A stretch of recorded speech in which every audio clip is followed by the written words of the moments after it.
അടിയിൽ പാന്റ് ഷർട്ടും, വെളിയിൽ അറബി. അറബി മാത്രം പോരെ? ചോദ്യം വേണ്ട, വിവരമുള്ളവർ പറയുന്ന കേട്ടാ മതി. അത് വിവരമുള്ളവർ പറയുമ്പോഴല്ലേ. ഡാ വിജയ, നിന്റെ തമ്മിത്തല്ലി സ്വഭാവം നിർത്തിക്കോ. ഇത് നിന്റെ കേരളമല്ല, അറബി നാടാ. അറബി നാട്. ആ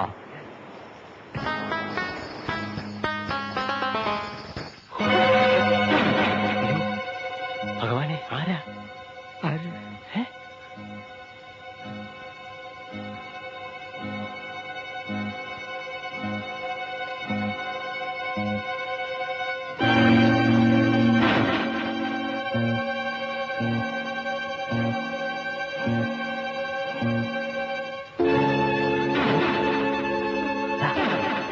നമ്മളെ തന്നെയാണല്ലോ അവന്മാര് നോട്ട് വിട്ടിരിക്കുന്നത്. അതെ, നമ്മളെ തന്നെയാ അവര് നോക്കുന്നത്. കയ്യിലുണ്ടായിരുന്ന രൂപയും കളഞ്ഞ് അവസാനം അറബി ജയിലിൽ ഇരുമ്പഴി എണ്ണന്റെ ഗതിയായല്ലോ ഈശ്വര. നിന്റെ കൂടെ ഇറങ്ങിത്തിരിക്കുമ്പോഴേ ഞാൻ കരുതിയതാ കടപ്പുറായ കടപ്പുറം മുഴുവൻ ഇത്രയും ബന്ധോവസ്ഥ ഉണ്ടാവുമെന്ന് ആരെങ്കിലും വിചാരിച്ചോ? അവന്മാര് പോലീസ് വേഷത്തിലല്ല, അറബികളുമല്ല, പാന്റ് ഷർട്ട് വേഷം. എന്റെ ബലമായ സംശയം നമ്മളെപ്പോലെ ഒളിച്ചു കടന്നേതോ ഇന്ത്യക്കാരാണെന്ന. ഇന്ത്യക്കാർ ഒളിഞ്ഞു നോക്കുന്നത് എന്തിനാ? വിട്ടി, നമ്മളിപ്പോ ഇന്ത്യക്കാരല്ല, നമ്മുടെ അറബി കുപ്പായം കണ്ട അവന്മാര് വരണ്ടിരിക്കാവും. വരുന്നത് വരട്ടെ, നമുക്ക് ഭയപ്പെടാതെ മുന്നോട്ട് നീങ്ങാം. അല്ലെങ്കിലും ഭയപ്പെട്ടിട്ട് നീ കാര്യമില്ല.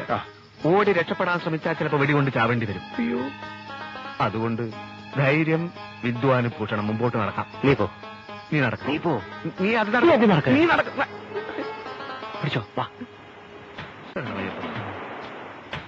അയ്യോ, അവന്മാരെ ഇന്ത്യക്കാരെല്ലാം തോന്നുന്നു. നമ്മുടെ അറബി വേഷം കണ്ടിട്ട് അവന്മാർക്ക് ഒരു കുലുക്കമില്ല. കുലുങ്ങാത്ത ഏതെങ്കിലും ഇന്ത്യക്കാരായിരിക്കും. അയ്യോ, പിന്തുടരുകയാണല്ലോ നമ്മളെ. പിന്തുടരുകയാണല്ലോ. നമ്മളിങ്ങനെ സ്പീഡിൽ നടന്നാൽ അവന്മാർക്ക് സംശയം തോന്നും. നിൽക്കാം. സിഗരറ്റ് ഉണ്ട്, സിഗരറ്റ്. നമ്മൾ അറിയാനല്ലേ, നമുക്കാരും പേടിക്കണ്ട. അതെ, നമുക്കാരും പേടിയില്ല.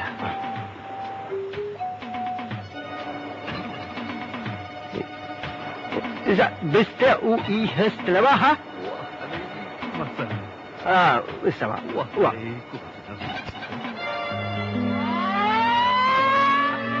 يا